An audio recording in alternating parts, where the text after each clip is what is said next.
नमस्कार जी, स्वागत, सत्कार, अभिनंदन, राम राम, जय श्री कृष्ण, राधे राधे। कैसे हैं आप सभी? उम्मीद करता हूं आप सभी स्वस्थ होंगे, मस्त होंगे और मेरे साथ यानी कि चंदू जैन के साथ इतिहास विषय की परिचर्चा करने के लिए बिल्कुल तैयार होंगे। आइए शुरुआत करते हैं। मेरे प्यारे साथियों, कल हमने जनजातीय आंदोलन पर चर्चा करी, भील और मीणाओं के बारे में हमने पढ़ा। आज बेसिकली लाइव क्लास आपकी नहीं हो पाएगी, इसलिए मैं आपको रिकॉर्डेड क्लास दे रहा हूं, लेकिन हमारा जैसा कि उद्देश्य है कि क्लास आपको मिलती रहनी चाहिए, उसी पर बात कर रहे हैं। भील आंदोलन पर चर्चा करी कि राजस्थान में जनसंख्या की दृष्टि से दूसरी बड़ी जनजाति है। जेम्स टोड ने वनपुत्र मेवाड़ के राजचिन्ह में भील पुरुष को चिन्हित किया गया है। 1817-18 में साम्राज्यवादी नीति, इन पर प्रतिबंध लगाए गए। भीलों ने विद्रोह किया।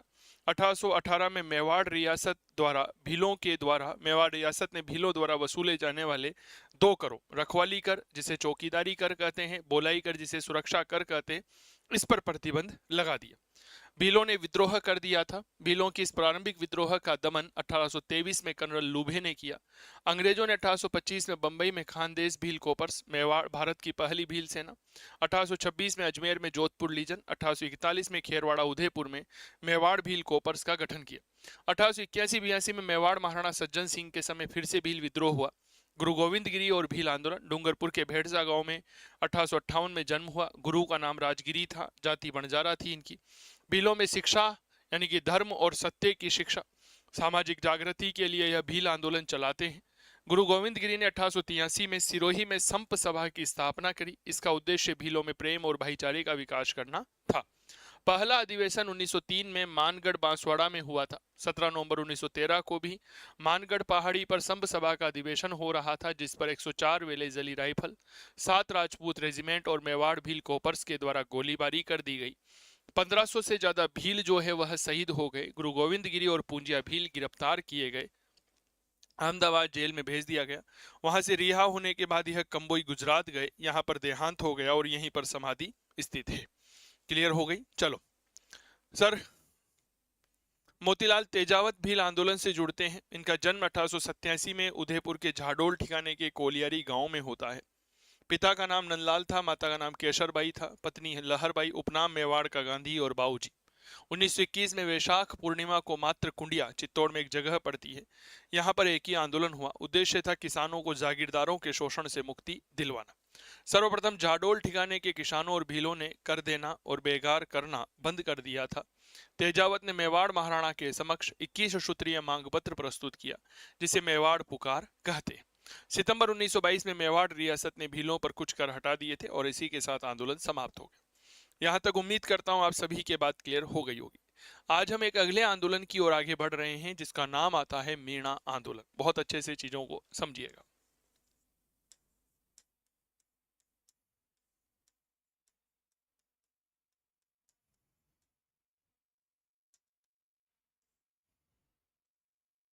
देखिए साहब, मीणा आंदोलन की अगर थोड़ी सी चर्चा करते हैं, क्या है मीणा आंदोलन, कब हुआ, कैसे हुआ, तो राजस्थान में निवास करने वाली सबसे बड़ी जनजाति के तौर पर हम मीणा जाति को याद करते हैं। मीणा आंदोलन का संबंध हम जयपुर रियासत से मानते हैं, जिस प्रकार भील आंदोलन का संबंध मेवाड़ रियासत से है। क्लियर हो गई? तो कुछ बातें समझिएगा।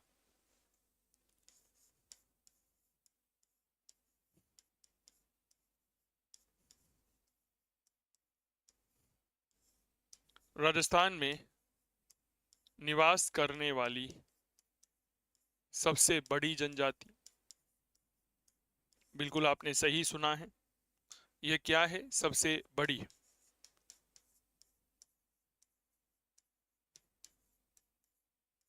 जनजाति है। इसके अलावा अगर मैं थोड़ी सी बात करता हूं, यह आंदोलन कहां हुआ? भाई साहब, यह आंदोलन हुआ जयपुर रियासत में। अब थोड़ा सा मामला समझिए कि आखिरकार मामला क्या है और आंदोलन कैसे हुआ। ठीक है, बहुत अच्छे से समझिएगा। देखिए, बात है 1924 की। 1924 में भारत सरकार के द्वारा एक कानून पारित किया गया। कानून का नाम था क्रिमिनल ट्राइब्स एक्ट, आपराधिक जनजाति अधिनियम। ठीक है, अब आपराधिक जनजाति अधिनियम से मोटिवेट होकर के जयपुर रियासत ने भी 1924 में जरायम पेशा कानून बनाया। बहुत अच्छे से समझिएगा। कब का बात है भैया? 1924। भारत सरकार इस भारत सरकार के द्वारा एक कानून बना दिया गया और उस कानून का नाम था क्रिमिनल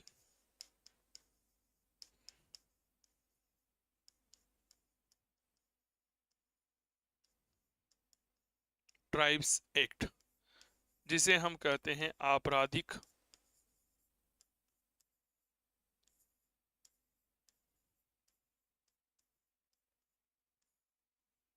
जनजाति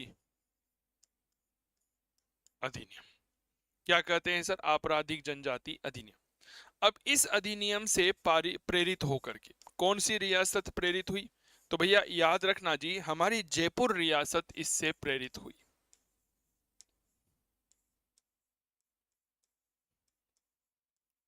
और इस जयपुर रियासत ने मेरे प्यारे साथियों 1924 में ही 1924 ईस्वी में एक कानून बना दिया और उस कानून का नाम था जरायम पेशा कानून। बताओ भाई कौन सा कानून बनाया? तो याद रखिएगा जी, जरायम पेशा कानून बना दिया। अब साहब ये जरायम पेशा कानून क्या है, थोड़ा सा इसे समझने की कोशिश करिएगा। कानून पारित कर कर क्या कहा कि जितनी भी जनजाति है उनमें 25 वर्ष से ऊपर के जितने भी स्त्री पुरुष हैं उनको निकटतम थाने में आकर के हाजिरी देनी होगी। अब हम हमारे इतिहास को जानते हैं कि जयपुर रियासत में तो मीणा जनजाति का बाहुल्य है, दूसरी जाति का बाहुल्य ही नहीं है। तो मैं ऐसा कह सकता हूं कि अधिकतम यह कानून जो है वह मीणा जाति के ऊपर लागू किया गया। आपने ऐसा कैसे प्रावधान कर दिया हाँ, कि जिसमें यह बात कही कि जितने भी 25 वर्ष के ऊपर के स्त्री और पुरुष हैं उन्हें निकटतम थाने में जाकर के हाजिरी देनी पड़ेगी। क्या हमने अपराध किया है? क्या हम आदतन अपराधी हैं जो आप इस तरह का एक कानून पारित कर रहे हैं? इसी का विरोध शुरू हो गया। समय के साथ इस कानून में और कठोरता लाई गई कि पहले तो आप एक ही बार हाजिरी देते थे, अब दोनों बार हाजिरी देनी पड़ेगी जी, सुबह भी आना पड़ेगा, शाम को भी आना पड़ेगा। अब कोई व्यक्ति अच्छा एक बात और समझिए, अगर आप हाजिरी नहीं देते हैं तो मेरे दोस्त आपको तुरंत गिरफ्तार कर लिया जाएगा। ये क्या बात हो गई? गिरफ्तार कर लिया जाएगा मतलब? गिरफ्तार कर लिया जाएगा जी मतलब आप अपराधी हैं, सीधी सी बात है, सीधी बात, नो बकवास। क्लियर मेरे दोस्त? बिना किसी सोचे विचारे इस कानून के अंतर्गत यह प्रावधान किया गया और अपराधी घोषित कर दिया गया जनजातियों को। इसी का विरोध शुरू हो गया। एक बार विचार तो करते, नीति निर्माताओं को यह सोचना चाहिए था कि हम जो कानून बना रहे हैं उसका आधार क्या है, उसका प्रावधान क्या है, उसको लागू करेंगे तो इसका इफेक्ट हमारे समाज पर क्या आएगा। महिला है, घर गृहस्थी संभालती है, घर में बुजुर्ग लोग होते हैं उनका ध्यान रखती है, रोटी पानी की सारी जिम्मेदारी होती है। घर का पुरुष है, उसे कमाने के लिए बाहर जाना पड़ता है, कभी आने में देर सवेर हो गई और अगर आपके थाने में जाकर के हाजिरी नहीं दे पाया तो क्या आप उसे अपराधी घोषित कर देंगे? इसी का विरोध होने लगा। अब इसमें प्रावधान किया किया जाए।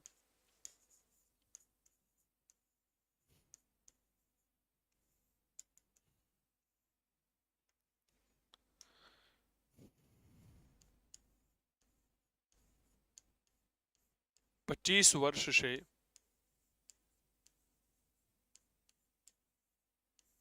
अधिक उम्र के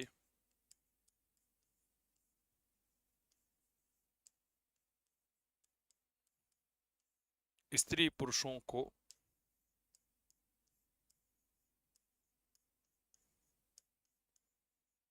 प्रतिदिन निकटतम थाने में जाकर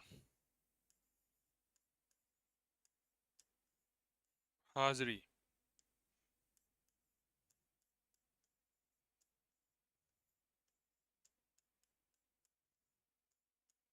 लगानी होगी।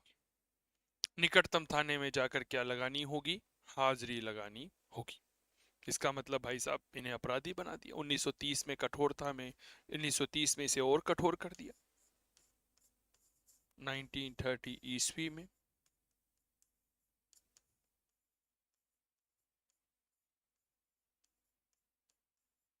इसे और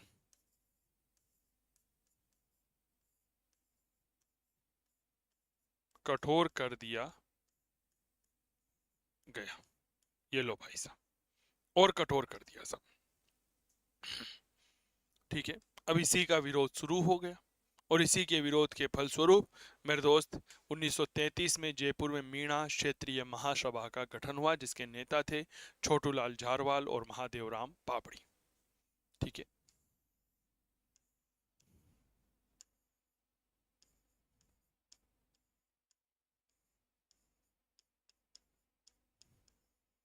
इसका विरोध हुआ और विरोध के परिणाम स्वरूप 1933 ईस्वी में जयपुर रियासत में मीणा मीणा क्षेत्रीय महासभा का गठन हुआ। मीणा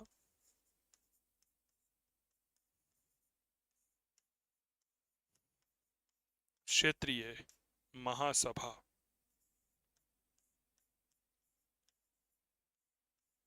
का गठन हुआ। किसका गठन हुआ भाई साहब? तो याद रखना जी, मीणा क्षेत्रीय महासभा का गठन। यहां तक कोई समस्या? मीणा नेता जिन्होंने मीणा क्षेत्रीय महासभा का गठन किया था, उनका नाम आता है छोटूलाल झारवाल और महादेवराम पापड़ी। दो नाम याद रखना।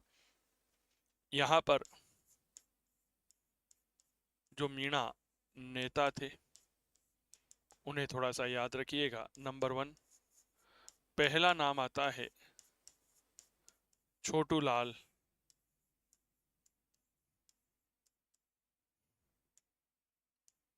झारवाल और दूसरा नाम आता है महादेवराम पापड़ी। दोनों नेताओं का नाम याद रखिएगा। यह मीणा आंदोलन के प्रारंभिक नेता थे। कभी कभी डायरेक्ट सवाल पूछ लिया जाता है कि बताओ मीणा आंदोलन के प्रारंभिक नेता कौन थे? तो छोटूलाल झारवाल थे और महादेवराम पापड़ी साहब थे। इन्होंने मीणाओं में एकता स्थापित करने का काम किया। ठीक है, आंदोलन आगे बढ़ा।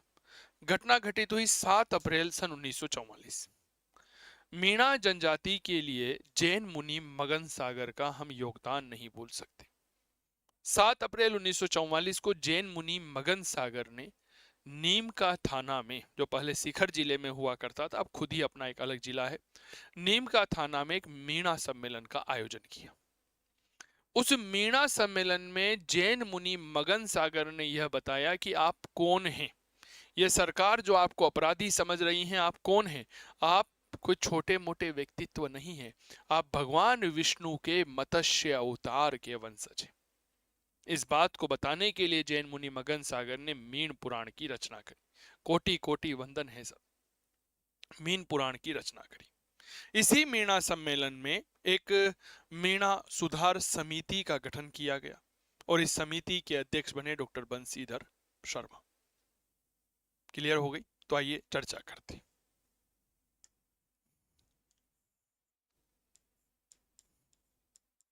7 अप्रैल 1944 जगह है नीम का थाना। इस नीम का थाना में क्या हो रहा था? तो भैया यहां पर हो रहा था मीणा सम्मेलन। और मेरे प्यारे साथियों, इस मीणा सम्मेलन की जो अध्यक्षता है, ये अध्यक्षता कर रहे थे मुनि मगन सागर। मुनि मगन सागर। मुनि मगन सागर के द्वारा, याद रखिएगा, मीन पुराण की रचना की गई। मीन पुराण की रचना की गई। ठीक है, यहां तक कोई समस्या? इसी मीणा समिति में, इसी मीणा सम्मेलन में मीणा सुधार समिति का गठन हुआ डॉक्टर बंशीधर शर्मा की अध्यक्षता में। डॉक्टर बंशीधर शर्मा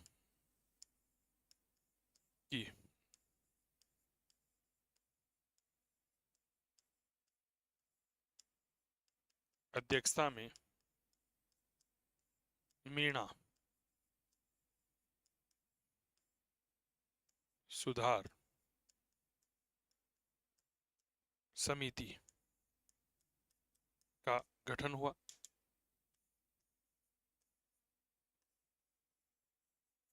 मीणा सुधार समिति का क्या हुआ सर? गठन हुआ। अब मीणा सुधार समिति ने जरायम पेशा कानून का विरोध प्रारंभ कर दिया, जिसका समर्थन 31 दिसंबर 1945 को जवाहरलाल नेहरू की अध्यक्षता में उदयपुर में अखिल भारतीय देसी राज्य लोक परिषद का अधिवेशन आयोजित किया गया था, उसमें किया गया। परिणाम स्वरूप 3 जुलाई 1946 को जरायम पेशा कानून समाप्त कर दिया गया। तो आइए मेरे दोस्त लिखिएगा, मीणा सुधार समिति ने मीणा सुधार समिति ने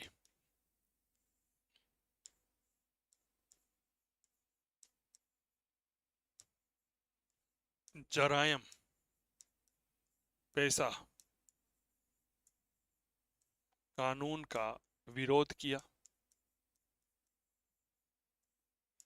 क्या किया भाई साहब? विरोध किया। इसका समर्थन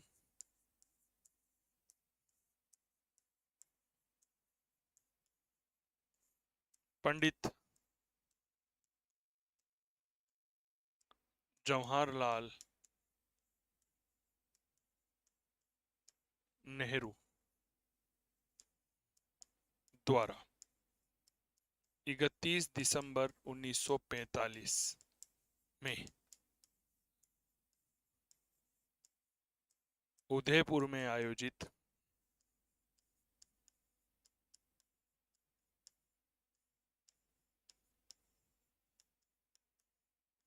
अखिल भारतीय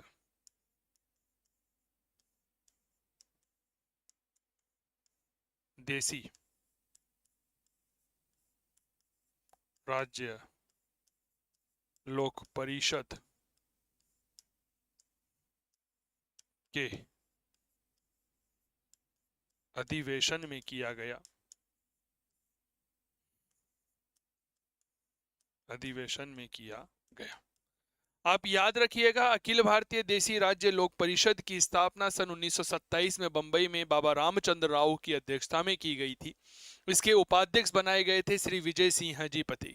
यह वही अखिल भारतीय देसी राज्य लोक परिषद का 7वां अधिवेशन राजस्थान में 1945-46 में हुआ था।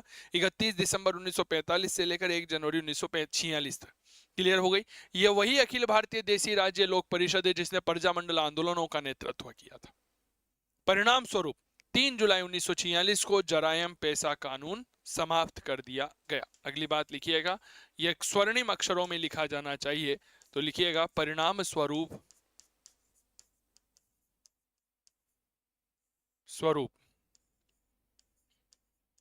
3 जुलाई 1946। तारीख याद रहेगी, काफी महत्वपूर्ण है। को जरायम पेशा कानून समाप्त कर दिया गया। जरायम पेशा कानून जो है वह क्या कर दिया गया? समाप्त कर दिया गया। और इसी के साथ एक लंबा संघर्ष जो मीणा जनजाति के युवाओं के द्वारा, महिलाओं के द्वारा और सभी लोगों के द्वारा किया गया, वह समाप्त हुआ और यहाँ पर हमारी जीत हुई।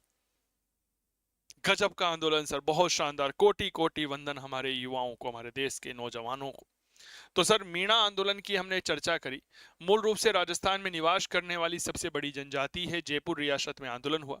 1924 में भारत सरकार के द्वारा क्रिमिनल ट्राइब्स एक्ट पारित किया गया था, जिसे हम आपराधिक जनजाति अधिनियम कहते हैं। इससे मोटिवेट होकर के जयपुर रियासत के द्वारा 1924 में जरायम पेशा कानून बनाया गया। इसमें प्रावधान किया गया 25 वर्ष से अधिक उम्र में के स्त्री पुरुषों को प्रतिदिन निकटतम थाने में जाकर हाजिरी लगानी होगी। 1930 ईस्वी में इसे और कठोर बना दिया गया। क्या कठोर कर दिया भाई साहब? दिन में 2 बार आओ। इसका विरोध हुआ। 1933 में जयपुर में मीणा क्षेत्रीय महासभा का गठन हुआ। और इसके नेता बने छोटूलाल झारवाल और महादेवराम पाबड़ी। 7 अप्रैल 1944 को नीम का थाना में मीणा सम्मेलन हुआ। अध्यक्षता जैन मुनि मगन सागर ने की थी, जिन्होंने मीन पुराण की रचना करी। डॉक्टर बंसीधर शर्मा की अध्यक्षता में मीणा सुधार समिति बनी। मीणा सुधार समिति ने जरायम पेशा कानून का विरोध किया और इसका समर्थन पंडित जवाहरलाल नेहरू द्वारा 31 दिसंबर 1945 को उदयपुर में आयोजित अखिल भारतीय देसी राज्य लोक परिषद के अधिवेशन में किया गया था। परिणाम स्वरूप 3 जुलाई 1946 को जरायम पेशा कानून समाप्त कर दिया गया और इसी के साथ आंदोलन समाप्त हो गया। ये तो आप सभी जानते ही हैं कि इसी के साथ आंदोलन क्या हो गया, समाप्त हो गया। बताओ, यहां तक चीजें क्लियर हो गई हो तो फटाफट हमें सूचना उपलब्ध करवाओ, जितने भी प्यारे साथी जुड़े हुए हैं। मेरे प्यारे साथियों, अगर आपका सपना है PGT first grade school lecturer बनना, तो फिर देरी किस बात की, आज ही डाउनलोड करिए काव्य क्लासेस कोटा का मोबाइल एप्लीकेशन। यहाँ पर इतिहास विषय का ऑनलाइन बैच चल रहा है। स्कूल व्याख्याता द्वितीय प्रश्न पत्र के लिए लाइव फ्रॉम स्टूडियो बैच है, तो फिर आज ही ज्वाइन करिए और करिए अपने सपनों को साकार। इतिहास विषय को शून्य से शिखर तक का बैच है। 8802060952 इस नंबर पर आप सीधा संपर्क कर सकते हैं और हमारी हेल्पलाइन नंबर यही है। क्या ये बात क्लियर हो गई? चलो, बहुत बहुत आभार आप सभी का। ऑनलाइन कोर्सेज के लिए आप काव्य क्लासेस कोटा का मोबाइल ऐप डाउनलोड कर सकते हैं। धन्यवाद, नमस्कार, बाय, टेक केयर, जय हिंद, जय भारत।